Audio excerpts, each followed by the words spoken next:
Bundoq ham yo'l bo'ladimi bu yo'q 250 kilometr 7,5 soatda yurdik ya.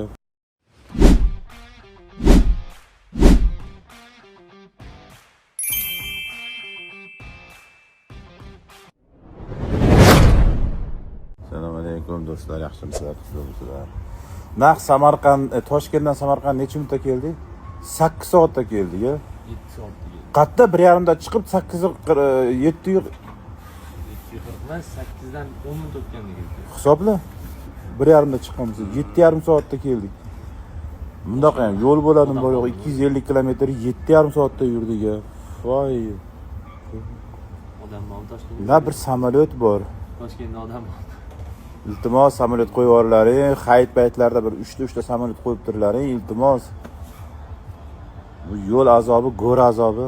Sobir ayamni ko'rdingmi? Odamning ortiga sig'maydi. Sobir xo'p, poyezdni qo'y, obedda bitta poyezd qo'y. Ikkita bitta poyezd qo'y, tez odamlar toshishga. Buga bayram hamma uyga ketish kerak. Probka tiqilib ketgan hamma joy. Rahmat sizlarga kattakon. Boraman. Borlaringga shukr. Futbol yutsin bo'ldi. Samiglarni hayiti muborak.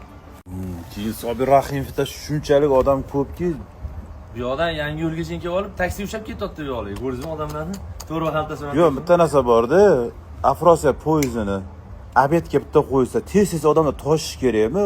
Azob nima kerak bor? Yoki samolyot bor yo'q, bir dona turibdi, 10 da.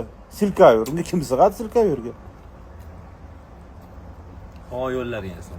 Yo'q, mana shunaqa Bugun yo'l qaytish yo'q. vaqtcha qiynalib ketdi kerak. Malades lekin yo'llar ham juda zo'r. Shu issiqda mazza qilib remont qilishyapti, mazza qilib yo'l yopishyapti.